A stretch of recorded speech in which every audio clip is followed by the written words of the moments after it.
Imagine standing in a cave 10,000 years ago, listening to a sound in the dark. Your heart pounds before you even know why. Your body floods with energy, ready to fight or run, long before your mind has decided anything at all. That same exact reaction, the same flood of chemicals, the same racing pulse, happens to you today when your phone buzzes with a message from your boss. The cave is gone. The predator is gone. But the alarm system inside you never got the memo.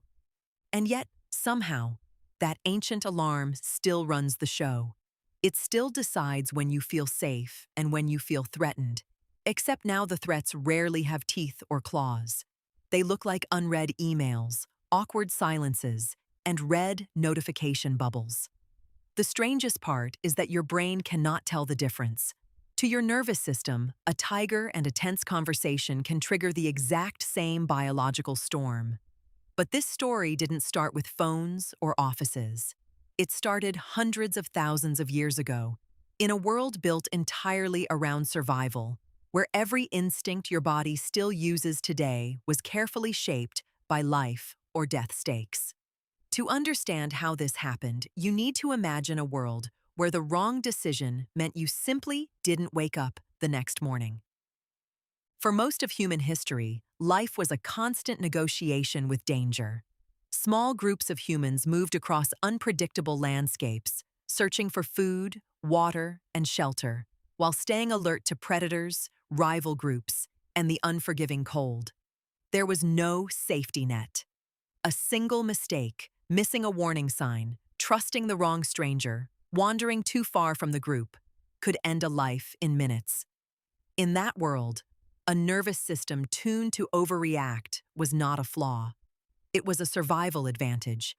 Humans who felt fear quickly, who noticed danger before it fully appeared, who reacted instantly to strange sounds or sudden movement, were the ones who lived long enough to have children. Calm, relaxed humans who underestimated threats simply did not pass on their genes as often. Evolution wasn't designing comfort. It was designing alertness. And slowly, generation after generation, the human brain became an extraordinarily efficient threat detector, one that could spot patterns, react before conscious thought, and treat uncertainty itself as a kind of danger. But there was a problem. The world humans built for themselves started changing far faster than their biology ever could. Agriculture, cities, technology, and eventually smartphones arrived in what amounts to an evolutionary blink of an eye. Compare that to the hundreds of thousands of years it took to fine-tune those survival instincts, and you start to see the mismatch.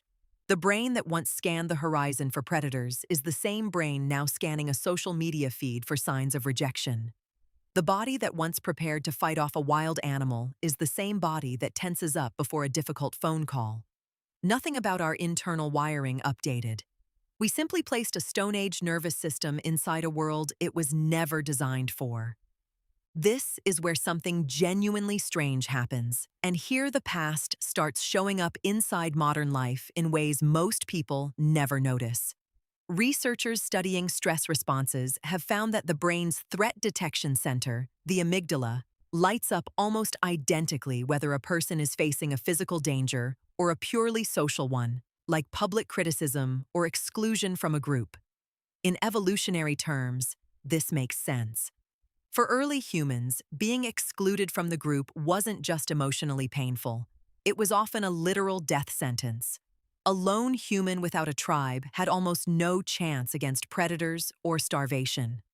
So the brain learned to treat social rejection with the same intensity as physical danger. That single discovery reshapes how we should think about everyday anxiety. It is not irrational. It is an ancient survival circuit doing exactly what it was built to do, just aimed at the wrong kind of threat. What makes this even stranger is how often this mismatch shows up in ordinary moments.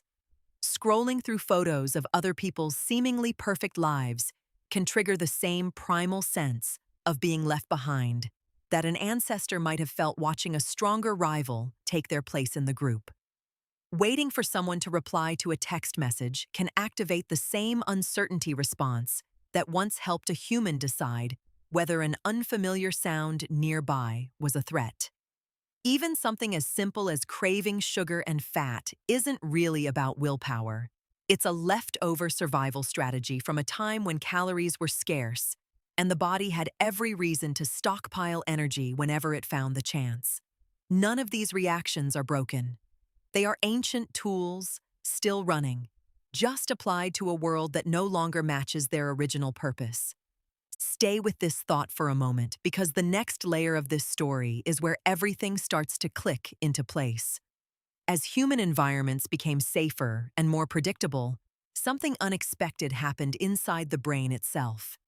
The very mechanisms that once protected us began generating cost without an equivalent benefit.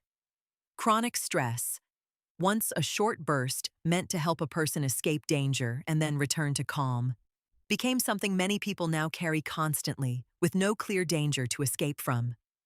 Anxiety disorders, social comparison spirals, and even certain addictive behaviors can be traced back to instincts that simply have no modern outlet.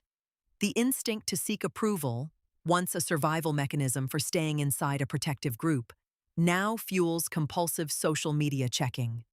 The instinct to avoid uncertainty, once useful for avoiding unknown dangers, now fuels overthinking, procrastination, and decision paralysis in a world full of choices our ancestors never had to make. This reveals something deeper about what it actually means to be human. We like to imagine ourselves as rational, modern, fully in control of our choices. But underneath that modern surface is a far older operating system, one shaped entirely by scarcity, danger, and the need to belong. Our instincts were never designed for comfort, convenience, or constant connection. They were designed for survival in a harsh and unpredictable world, and they still believe on some primal level that the world is exactly that dangerous. The next time your heart races before opening an email or your stomach tightens before checking a notification, you are not malfunctioning. You are hearing an echo from a much older world, one where that same internal alarm once kept your ancestors alive. The cave is gone. The fire has gone cold. But the part of you that listened for danger in the dark is still awake, still listening, just inside a body, sitting quietly in a bright, modern room.